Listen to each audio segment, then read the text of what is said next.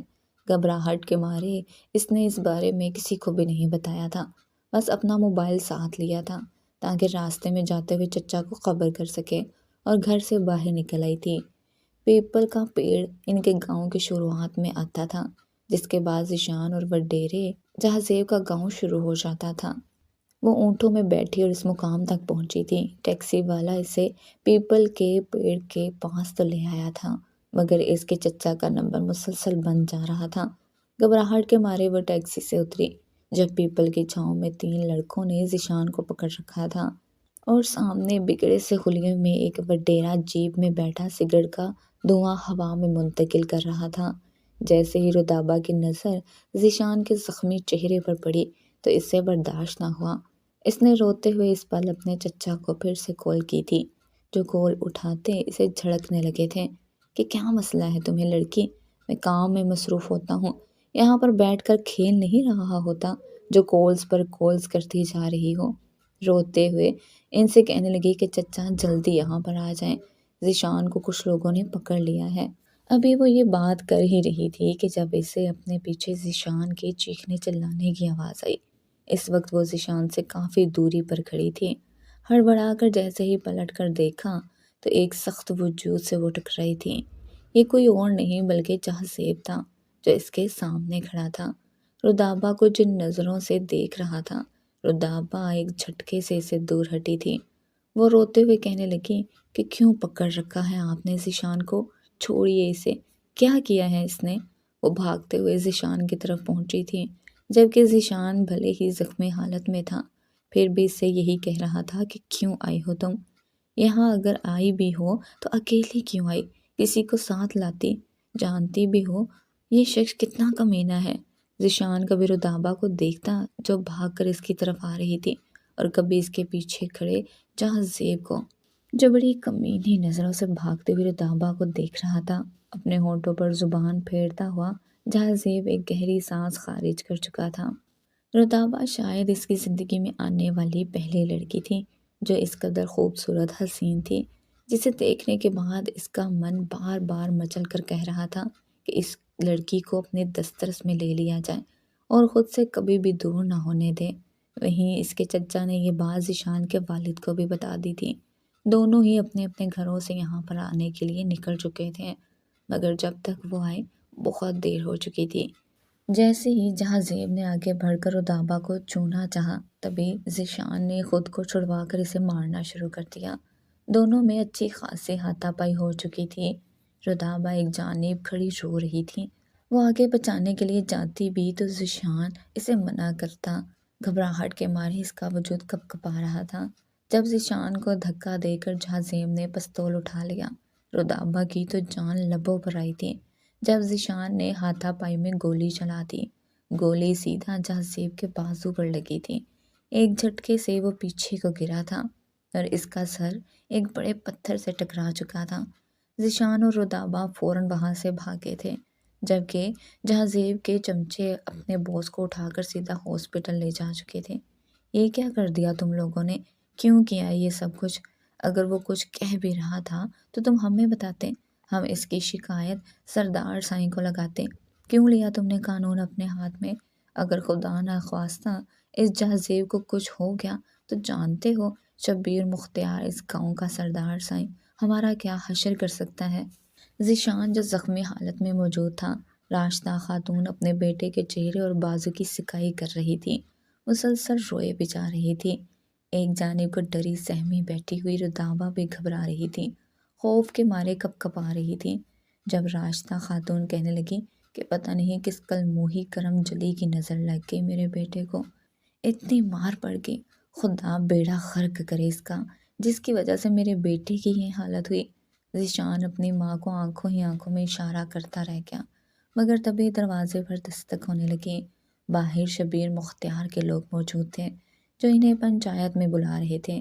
راشدہ تو پھوٹ پھوٹ کر رونے لگی۔ تبھی رودابا کا چچا بھی وہاں پر آ چکا تھا۔ پنچایت میں سب سے بڑا سربراہ کے طور پر شبیر مختار موجود تھا۔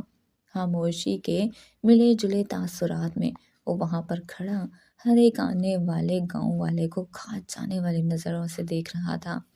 جب ایک جانب سے ڈری سہمی رتابہ اور ذیشان کے گھر والے آئے، شبیر مختار فوراً اپنی نشست سے اٹھے اور اپنی پگڑی اتار کر ایک جانب اپنی نشست پر پٹ گئی اور غصے سے آگے بڑھ کر ذیشان کو گریباں سے پکڑ لیا تھا۔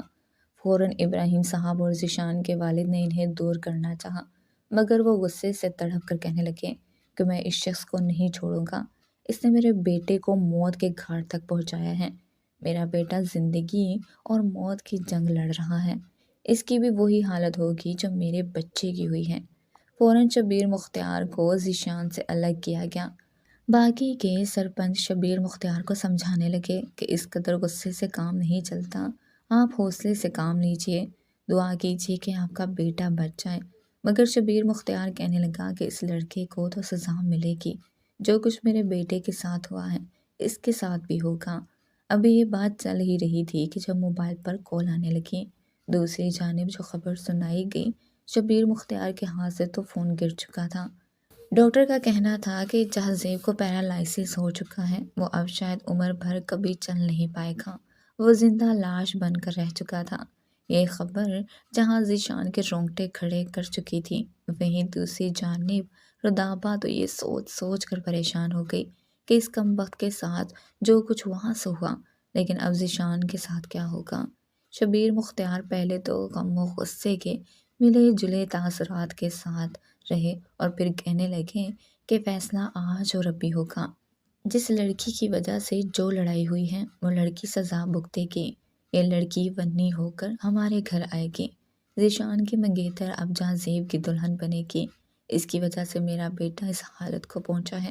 یہ ساری عمر میرے بیٹے کی نوکرانی بن کر اس کی خدمت کرتی رہے گی، اور اگر میرے بیٹے کے ساتھ کچھ ہوتا ہے تو اس کے بعد جو اس کا سلوک ہوگا پورے گاؤں کے سامنے عبرت کا نشانہ بن کر رہ جائے گی۔ شبیر مختار ایک ہی سانس میں فیصلہ سنا چکے تھے، کسی اور کو کچھ بولنے کا موقع ہی نہیں ملا تھا۔ ذیشان فوراً آگے بڑھا، کہنے لگا کہ آپ کو سزا دینی ہے تو مجھے دیجیے، آپ رتابہ کو کچھ نہیں کہہ سکتے، یہ غلط ہے۔ میں اس کو آپ کے اس بیٹے سے بچانا چاہتا تھا، مگر آپ ایک بار پھر ناانصافی کر رہے ہیں۔ ذیشان تڑپ رہا تھا۔ شبیر مختار اس کی یہی تڑپ دیکھنا چاہتے تھے۔ اپنے بیٹے کو بچانے کی خاطر اس کا باپ اسے وہاں سے لے جا چکا تھا۔ پیچھے بچے تھے تو رتابہ اور ابراہیم صاحب۔ اپنے رعبدار لہجے میں جب شبیر مختار نے کہا کہ تمہاری یہ لڑکی ونی ہو کر میرے بیٹے کے نکاح میں آئے گی، تو بغیر چوں چرا کیے ابراہیم صاحب ہاتھ جوڑ کر پہلے تو کھڑے ہو گئے، پھر اپنے کاندھے پر موجود رومال کو اتار کر شبیر مختار کے جوتے صاف کرنے لگے۔ کہنے لگے جو حکم سرکار، ہم تو کمی کمین کمذات لوگ ہیں، آپ جیسے وڈیروں کا حکم سر آنکھوں پر۔ اس لڑکی کی وجہ سے غلطی ہوئی ہے، خمیازہ بھی یہی لڑکی بھگتے گی۔ رتابہ کو تو لگا جیسے اس کی پوری دنیا اجڑ چکی ہو۔ وہ بے یقینی سے اپنے چچا کی طرف دیکھ رہی تھی، جو اسے گھر لا کر فرش پر پٹک چکے تھے اور اپنی بھابھی سے کہہ چکے تھے کہ تیار کر دو اسے، 2 روز بعد اس کا نکاح ہے۔ اول تو یہ دعا کرو کہ وہ کمینہ جہازیب مر جائے، اگر زندہ بچ گیا تو اس لڑکی کی زندگی اجیرن کر کے رکھ دے گا، مر گیا تو بھی اس کی زندگی آسان نہیں رہے گی۔ ایک طرف کنواں ہے اور دوسری طرف کھائی۔ ساری حقیقت جان کر تو رتابہ کی ماں اپنے دیور کے قدموں میں گر چکی تھی کہ میری بچی کو بچا لو، مگر اب کیا ہو سکتا تھا، قسمت کے فیصلے تو ہو چکے تھے۔ جہازیب اور رتابہ کا نکاح جس پل کیا جا رہا تھا، ذیشان کو اس کے ماں باپ کمرے میں قید رکھے ہوئے تھے۔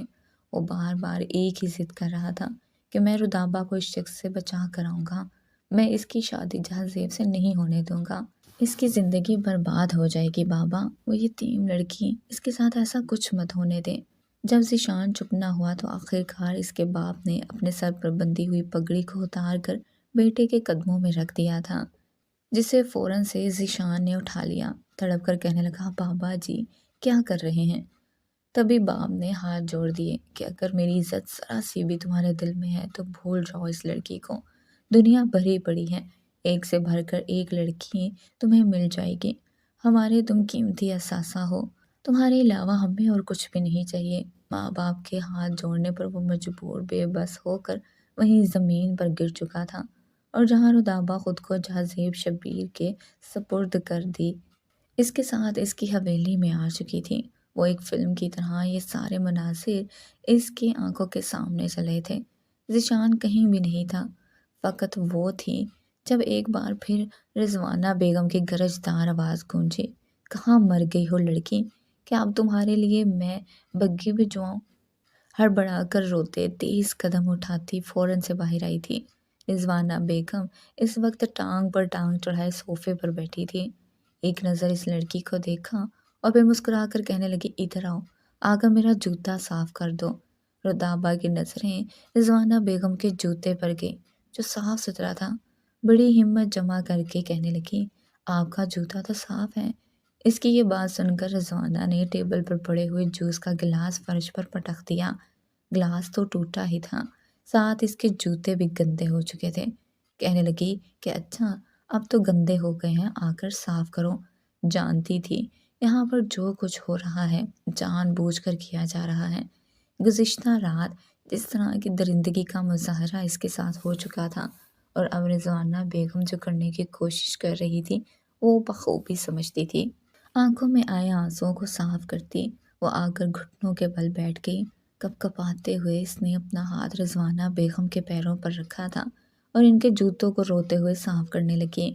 فرش کو بھی صاف کرتے ہوئے جب اس نے کانچ کے ٹکڑے اٹھائے تو اچانک ایک ٹکڑا اس کی انگلی پر لگ چکا تھا۔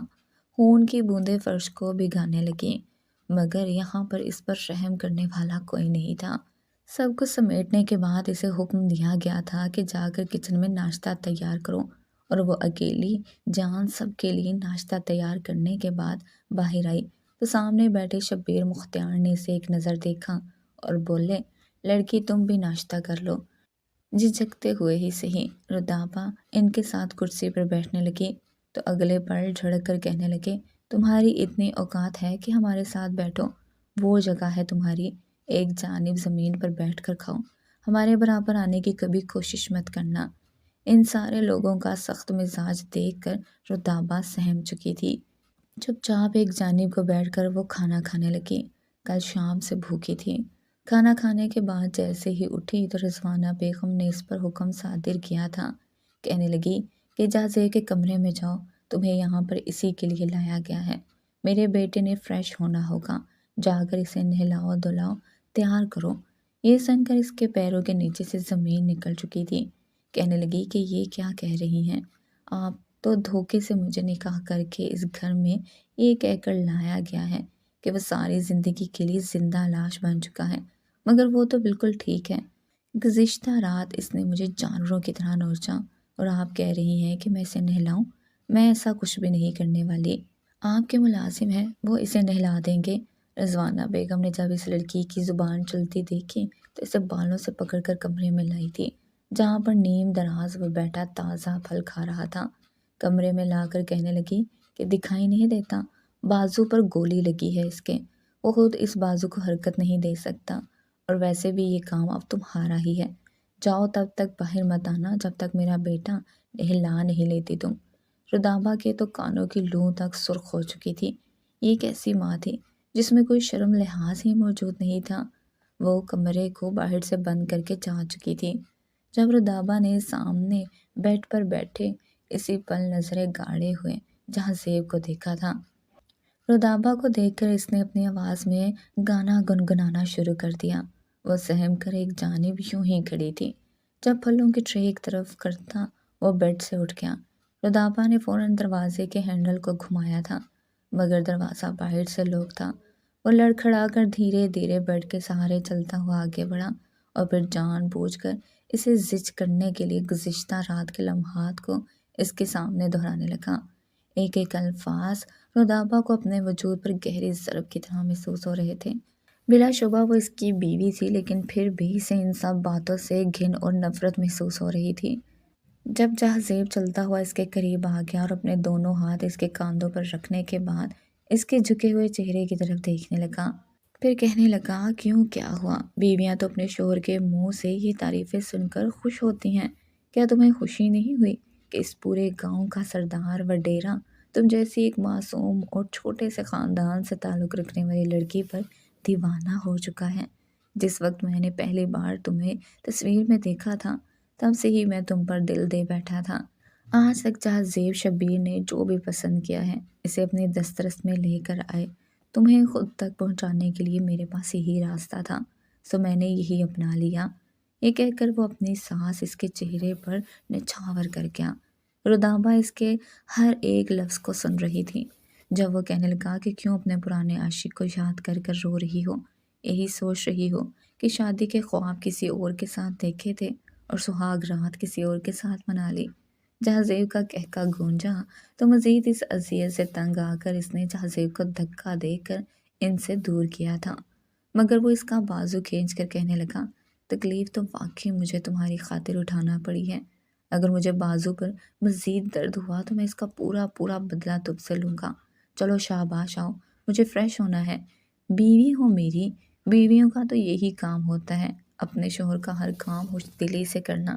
ارے بیویاں تو شوہر کے پاؤں تک گھول گھول کر پیتی ہیں۔ وہ ہنس ہنس کر اس طرح کی باتیں کر رہا تھا جبکہ رودابا گھور کر اسے دیکھ رہی تھی۔ وہ اس کا ہاتھ پکڑ کر سیدھا واش روم میں گیا اور اس کے سامنے بازو پھیلا کر کھڑا ہو گیا۔ رودابا ایسے کیا دیکھ رہی ہو؟ شرٹ اتارو میری، نہانا ہے مجھے۔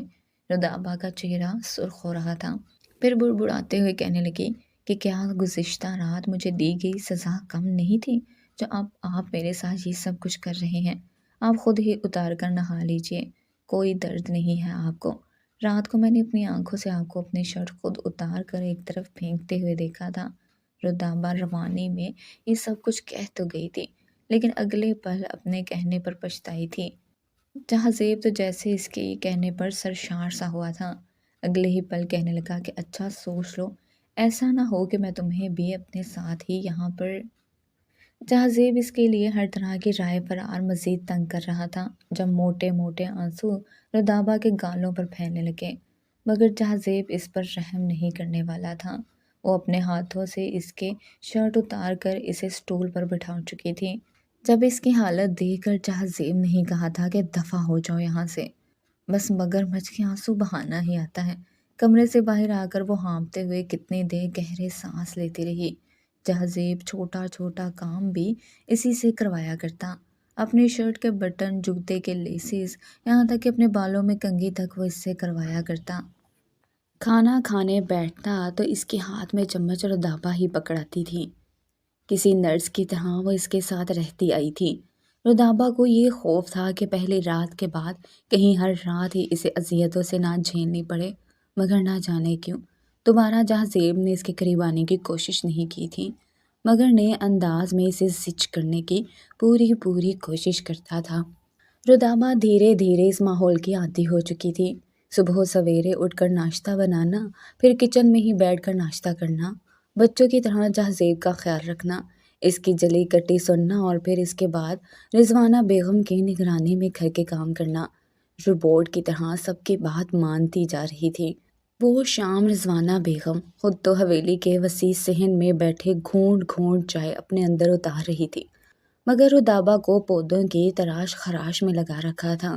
جب اپنے کمرے سے تیار ہو کر جہازیب باہر نکلا، سب سے پہلے تو اپنی ماں سے آ کر ملا اور پھر رودابا کو دیکھ کر کہنے لگا کہ لڑکی چلو، آج میرا موڈ اپنے سسرال گھومنے کا ہے، تمہیں تو تمہارے گھر والوں کی یاد آتی نہیں ہے، میں ہی تمہیں تمہارے گھر والوں سے ملوا لاؤں۔ رودابا یہ سن کر تو خوشی سے پھولے نہیں سمائی تھی، اسے تو لگا تھا کہ جیسے وہ دوبارہ کبھی اپنے ماں سے مل ہی نہیں پائے گی، مگر جہازیب کے منہ سے یہ سن کر اسے لگا جیسے اس شخص کے دل میں اس کے لیے نرمی آ چکی ہے۔ وہ جھٹ سے تیار ہوئی اور اس کے ساتھ گاڑی میں بیٹھ چکی تھی۔ اپنی ماں سے ملنے کی خوشی تو پھولے ہی نہیں سما رہی تھی، مگر بجائے اس کی ماں کے گھر جانے کے وہ اسے ذیشان کے گھر لے کر آ چکا تھا۔ جیسے ہی ذیشان کے گھر کے باہر گاڑی رکی تو رودابا حیرت سے کبھی سجے ہوئے گھر اور آتے جاتے لوگوں کو دیکھتی اور کبھی جہازیب کو جو چہرے پر مسکراہٹ سجائے اسی کو دیکھ رہا تھا۔ سوالیہ نظروں سے کہنے لگی کہ یہ سب کچھ کیا ہے؟ آپ نے کہا تھا آپ مجھے میری امی سے ملوائیں گے، مگر آپ مجھے یہاں کہاں لے کر آ چکے ہیں؟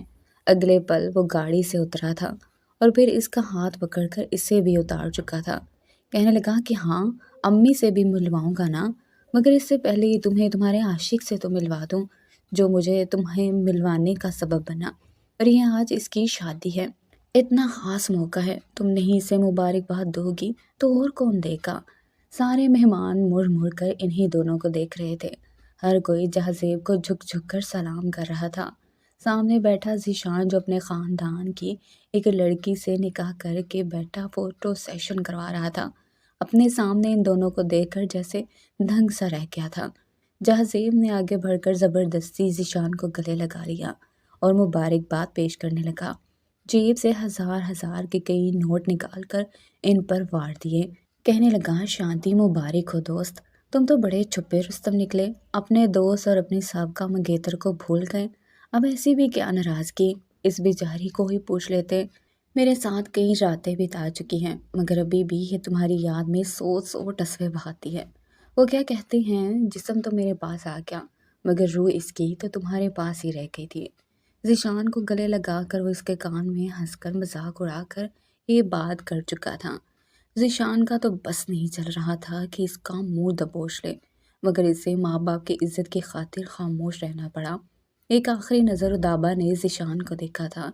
دونوں نے ایک ساتھ جینے کے خواب دیکھے تھے، مگر قسمت بدل چکی تھی۔ جہازیب اس کے بعد اسے چچا کے گھر لے کر آیا تھا، جہاں پر اپنی ماں کے کاندھے لگ کر وہ کتنی دیر روتی رہی۔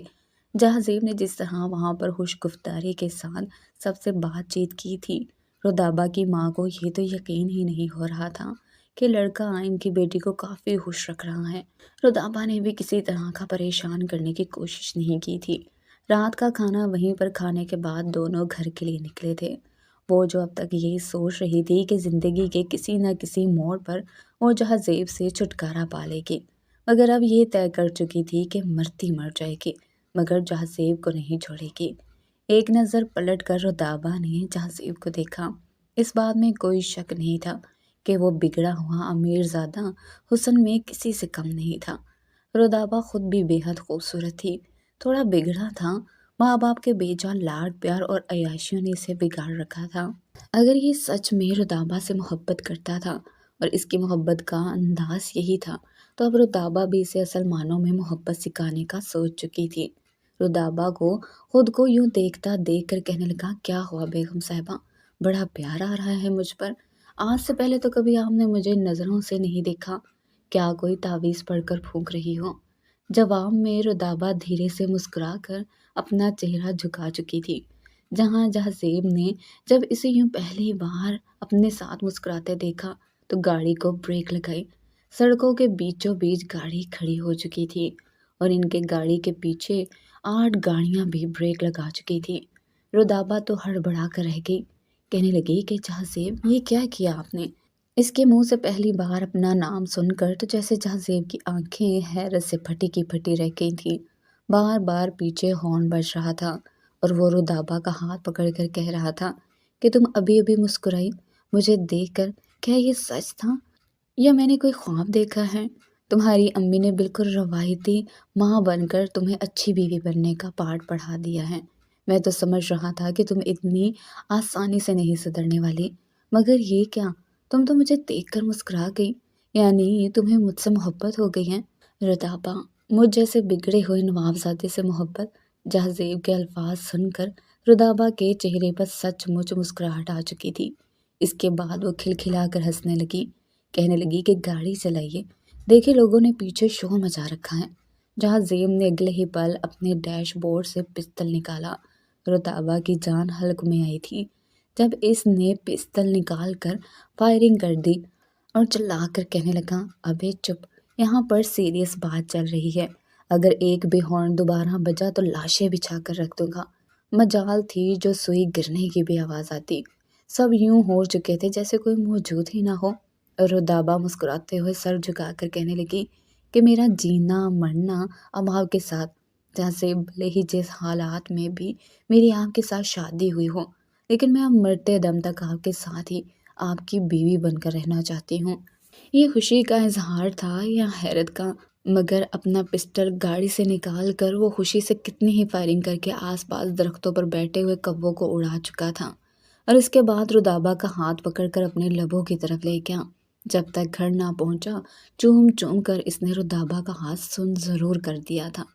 رودابا دل میں خوش تھی، جس طرح کی محبت یا پھر اٹریکشن جہازیب اس کے لیے محسوس کر رہا تھا، اس حد تک ابھی رودابا تو نہیں کر پائی تھی، مگر ہاں اتنا ضرور سمجھ چکی تھی کہ جہازیب کے ذریعے وہ اس گھر میں اپنا اصل مقام کیسے پا سکتی ہے۔ دونوں ہی جب گھر میں داخل ہوئے تو رضوانہ بیگم جو اپنی انگلی میں موجود بڑی سی فیروزے کی انگوٹھی کو رگڑ رہی تھی، یہ سوچ سوچ کر تو ان کی خوشی کی کوئی انتہا نہیں رہی تھی کہ آج جہازیب اس لڑکی کی اس کے گھر والوں کے سامنے اچھی خاصی تذلیل کرے گا، اسے ذلیل کر کے گھر لائے گا، اس کا ساتھ لڑکی کو اس کی اصل اوقات پتہ چلے گی۔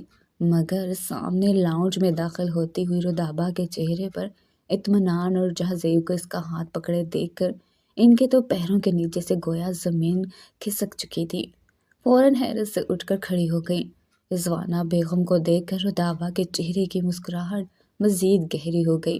جہازیب تو اپنی ماں کے ساتھ جا کر بیٹھ چکا تھا، مگر رودابا اپنے اور جہازیب کے لیے کھانا گرم کرنے لگی۔ رضوانہ بیگم اس کے چہرے پر مسکراہٹ دیکھ کر فوراً رودابا کو دیکھ کر اپنے بیٹے کا ہاتھ تھام کر کہنے لگی کہ دیکھو بیٹا، پچھلے 1 ڈیڑھ مہینے سے جو ہوا سو ہوا، اسے برا خواب سمجھ کر بھول جاؤ، مگر میں کل تمہاری خالہ کے ہاں تمہارا رشتہ لے کر جانے والی ہوں۔ کئی ماہ سے جبین مجھ سے ملنے کی ضد کر رہی ہے، تم جانتی تو ہو کہ میری بھانجی مجھ سے کتنی محبت کرتی ہے، میرے علاوہ اسے کچھ اور دکھائی نہیں دیتا، اور وہ تو تمہاری بچپن کی منگ بھی ہے نا۔ بس میں کل ہی جاؤں گی اور شادی کی تاریخ دے کر آؤں گی۔ تمہارے والد سے بھی میری بات ہو چکی ہے، ان کو بھی کوئی اعتراض نہیں ہے، بس کل تم میرے ساتھ ضرور چلنا۔ رضوانہ بیگم نے اپنے بیٹے کی تھوڑی کو پکڑ کر یہ بات کی تھی، جب اگلے ہی پل جہازیب کا چہرہ ایک دم سے سنجیدگی میں تبدیل ہو گیا۔ کہنے لگا کہ اماں جان، یہ کیسی باتیں کر رہی ہیں آپ؟ شادی ہو تو چکی ہے میری، اور پھر سے وہ محجبین کہاں سے آ گئی؟ رضوانہ بیگم کہنے لگی کہ یہ تو ونی میں آنے والی لڑکی ہے، صرف اور صرف بدلے کے تحت جو تم اس لڑکے سے لینا چاہتے تھے، برباد کرنا چاہتے تھے، اسے تم نے کر دیا۔ تمہاری شادی تو خاندان کی لڑکی کے ساتھ ہی ہوگی نا، دھوم دھام سے۔ رودابا کے تو ہاتھ پاؤں ٹھنڈے پڑنے لگے تھے، مگر جہازیب فوراً سے کہنے لگا کہ آپ فی الحال مجھ سے اس بارے میں نہ ہی بات کریں تو بہتر ہے۔ ابھی میں نے ٹھیک سے شادی بھی انجوائے نہیں کی، اور آپ دوسری بیوی میرے سر پر مسلط کرنا چاہتی ہیں۔ یہ کہہ کر وہ وہاں سے اٹھ چکا تھا۔ رودابا سے کہنے لگا کہ میرا کھانا کمرے میں ہی لے آنا۔ رودابا پھر چپ چاپ کھانا لے کر کمرے میں پہنچ چکی تھی۔ وہ اپنے ہاتھوں سے نوالے بنا بنا کر جہازیب کو کھلانے لگی۔ ہمیشہ کی طرح وہ اس کے چہرے کو دیکھ رہا تھا۔ کہنے لگا کیا ہوا، تمہیں جلن ہو رہی ہے؟ رودابا کہنے لگی کہ نہیں بھلا، مجھے کیوں جلن ہوگی؟ آپ میری طرف سے 2 کے بجائے 4 بیویاں رکھیں، چاہے 6 رکھیں، مجھے کیا؟ میں تو اس گھر میں ونی میں لائی گئی ہوں، میری تو اس گھر میں کوئی اوقات ہے ہی نہیں۔ گھر کے کونے میں کسی پرانے سامان کی طرح پڑی رہوں گی، آپ کی ماں کے جوتے اور آپ کے باپ کی مار کھاتی رہوں گی، یہی تو اصل اوقات ہے میری۔ رودابا یہ بول ہی رہی تھی جب وہ اس کے لبوں پر ہاتھ رکھ گیا۔ کہنے لگا کہ بالکل نہیں، تم یہاں پر کسی کے جوتے کھانے کے لیے نہیں لائی گئی ہو، تمہیں یہاں پر میں لایا ہوں اور اپنی محبت کے تحت لایا ہوں۔ کوئی ونی نہیں ہو تم، اور ہاں، نہیں کر رہا میں دوسری شادی۔ اب اپنا منہ سیدھا کرو اور خود بھی کھانا کھاؤ۔ وہ بھی اپنی طرف سے پوری طرح اپنی محبت میں جہازیب کو پاگل کر دینا چاہتی تھی۔ کہنے لگی کہ میں پچھلے 1.5 ماہ سے آپ کو اپنے ہاتھوں سے کھانا کھلا رہی ہوں، کیا آپ کا حق نہیں بنتا کہ اپنی اس پیاری سی بیوی کو اپنے ہاتھوں سے کھانا کھلائیں؟ جہازیب تو اس کے رویے پر صدقے واری جا رہا تھا، پیار سے اپنے ہاتھوں سے اسے کھانا کھلانے لگا۔ دونوں کے ہنسنے کھلکھلانے کی آوازیں رضوانہ بیگم کو کمرے سے باہر تک آ رہی تھی۔ غصے سے وہ کمرے کے دروازے تک آئی اور دھڑلے سے دروازہ کھولنا چاہا، مگر آج تو دروازہ اندر سے لاک تھا۔ تبھی اندر سے جہازیب کی خمار آلود آواز آئی کہ ابھی کوئی ڈسٹرب نہ کریں، میں اپنی پیاری سی بیوی کے ساتھ مصروف ہوں، چلو شاباش نکلو ورنہ شوٹ کر دوں گا۔ وہ ساری رات رضوانہ بیگم کی بے چینی سے گزری تھی، بار بار یہ سوچ کر ہلکان ہو رہی تھی کہ کہیں جہازیب اس لڑکی کو اپنی بیوی تسلیم نہ کر لے۔ بار بار کروٹیں بدلتے دیکھ کر شبیر مختار نے اس عمر میں بھی شرارت کرتے ہوئے اپنی بیوی کو اپنے حصار میں بھر لیا اور کہنے لگے کہ کیا ہوا جانے من، اگر نیند نہیں آ رہی تو بتاؤ، ہم کچھ ایسا کرتے ہیں جس کے بعد آپ کو بڑی سکون کی نیند آئے گی۔ اگلے ہی پل رضوانہ بیگم نے اپنے شوہر کے سینے پر ہاتھ رکھ کر انہیں خود سے دور کیا تھا۔ کہنے لگی کہ ہو سردار سائیں، کیسی باتیں کر رہے ہیں، کچھ شرم حیا ہے کہ نہیں آپ میں تو بار بار یہ سوچ کر ہلکان ہو رہی ہوں کہ کہیں جہاں اس لڑکی کو اپنی بیوی نہ مان لے، اگر اس نے اس لڑکی کو اپنی بیوی تسلیم کر لیا تو کیا ہوگا۔ دونوں ہی یہ سوچ سوچ کر پریشان ہو رہے تھے، جبکہ وہیں دوسرے کمرے میں جہاں اور رودابہ اس رات کو اپنے محبت کے نام کر چکے تھے۔ اگلی صبح جب رودابہ اپنے گیلے بالوں کو ایک جانب کاندھے پر پھیلائے نئی نویلی دلہنوں کی طرح، اور خاص کر اس حویلی کے بہو کے شایان شان جہاں کے کہنے پر تیار ہو کر باہر آئی، رضوانہ بیگم کے ہاتھوں سے چائے کا کپ چھوٹتے چھوٹتے بچا تھا۔ جہاں کے سامنے تو وہ کچھ کہہ نہیں سکتی تھی، مگر جہاں کی نظروں سے اوجھل ہوتے ہی انہوں نے رودابہ کو پکڑ کر اپنے سامنے کیا تھا، بازو دبوچ کر کہنے لگی، لڑکی کیا جادو کیا ہے تم نے میرے بیٹے پر، وہ تو تم پر لٹو ہی ہو چکا ہے، تمہارے علاوہ اسے کچھ دکھائی نہیں دے رہا، یہ مت بھولو کہ تم ونی میں ہو کر آئی ہو۔ اگلے ہی پل انتہائی معصومیت سے رودابہ کہنے لگی کہ ونی میں ہو کر آنے کا تو صرف ڈرامہ رچایا گیا ہے ساسو ماں، حقیقت تو آپ بھی جانتی ہیں اور آپ کے شوہر بھی کہ میں جہاں کو پسند آ چکی تھی، اسی لیے انہوں نے یہ سارا ڈرامہ رچا کر میرے ساتھ نکاح کیا۔ چہرے پر مصنوعی معصومیت اور آنکھوں میں ایک شاطرانہ چمک دیکھ کر رضوانہ بیگم کو پاسا پلٹتا ہوا دکھائی دیا تھا۔ اگلے پر رودابہ کا جبڑا پکڑ لیا، ایک ہاتھ اس کے جبڑے پر اور دوسرا گلے پر رکھ کر کہنے لگی کہ خبردار، جو دوبارہ مجھے میرے بیٹے کی آس پاس بھی بھٹکتی ہوئی محسوس ہوئی، میرا بیٹا تم سے کبھی بھی محبت نہیں کر سکتا، یہ تمہاری چال ہے، جو میرا بیٹا تمہاری خاطر پاگل ہو چکا ہے۔ رودابہ ہنس کر رضوانہ بیگم کے کاندھے پر موجود شال کو اس حالت میں بھی سیٹ کرتے ہوئے کہنے لگی، ساسو ماں، آپ نے خود ہی تو کہا تھا، خود ہاتھ پکڑ کر اپنے بیٹے کے کمرے میں چھوڑ کر آئی تھی کہ میرے بیٹے کا دل بہلاؤ، اسے خوش کرو، اس کے بعد ہی کہا تھا میرے بیٹے کو نہلاؤ، اس کا ہر کام خود کرو۔ اب جب کوئی لڑکی، پھر مجھ جیسی اتنی حسین لڑکی کسی جوان لڑکے کے قریب ہوگی تو اس سے محبت نہیں کرے گا تو کیا جنگ کرے گا۔ رضوانہ بیگم کی گرفت تو ڈھیلی ہی پڑ چکی تھی، کیونکہ پہلے ہی دن سے انہوں نے اس لڑکی کو اپنے بیٹے سے دور رکھا ہوتا تو وہ خود اس لڑکی کو اپنے بیٹے کے پاس بھیجتی تھی۔ ان کا مقصد تو اس لڑکی کو اذیتوں سے دو چار کرنا تھا، مگر یہاں تو بازی پلٹ چکی تھی۔ اسی شام جہاں اپنے ماں باپ کے سامنے اعلانیہ طور پر کہا کہ میں ایک گرینڈ ولیمہ کرنا چاہتا ہوں، میں چاہتا ہوں کہ آپ لوگ اب اپنے تعلقات رودابہ کی امی کے ساتھ بہتر کریں، ان کے خاندان والوں کو دعوت پر بلائیں، بلکہ ہم خود انہیں ولیمے کی دعوت دینے ان کے ہاں جائیں گے، میں اپنے خاندان والوں کو رودابہ کا تعارف کروانا چاہتا ہوں۔ شبیر مختار تو ایک پل کو پہلو بدل کر رہ گئے، کہنے لگے کہ بیٹا ہوش میں تو ہو، کیا کہہ رہی ہو، یہ لڑکی ونی ہو کر آئی ہے، ونی میں آئی لڑکیوں کے لیے ایسی تقاریب نہیں رکھی جاتی، تم اسے جب تک چاہے استعمال کرو، جب تک تمہارا دل نہیں بھرتا، یہ لڑکی تمہاری ہے۔ مگر جہاں کو یہ لفظ گالی کے طور پر لگے تھے، کہنے لگا کہ بابا، میں شاید ایک شریف باپ کی شریف اولاد ہوں، شریف باپ کے بچے عورتوں کا استعمال ایسے نہیں کیا کرتے جیسے آپ نے کچھ دیر پہلے مجھے ڈھکے چھپے الفاظ میں کہا۔ میری ایک ہی بیوی ہے اور وہ رودابہ ہے اور ہمیشہ وہی رہے گی۔ جس انداز میں جہاں بات کر چکا تھا، اس کے بعد ان میں اتنی ہمت نہیں تھی کہ وہ کچھ کہہ کر اپنے ہی گفتار کو مشکوک بنا دیتے۔ جو بری عادتیں تھیں دھیرے دھیرے رودابہ نے سب ختم کروا دی تھی۔ وہ واقعی اس گاؤں کے سب سے بگڑے نوابزادے سے ایک معصوم، بااخلاق اور اعلیٰ شخصیت رکھنے والا شخص بن چکا تھا۔ رودابہ جس کے دل پر راج کرتی تھی، جس پر رودابہ کے میکے دعوت دینے لگے تو ابراہیم صاحب کی تو آنکھیں گویا کھلی کی کھلی رہ چکی تھی۔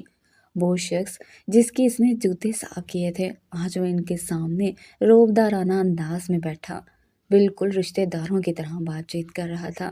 یہی تو رودابہ چاہتی تھی، پیش قیمتی ولیمے کا جوڑا پہن کر بیوٹیشین سے تیار ہو کر اس نے ایک نظر خود کو آئینے میں دیکھا کہ تبھی اس کے ساتھ ہی میچنگ 3 پیس سوٹ میں جہازیب چلتا ہوا اس کے پاس آیا۔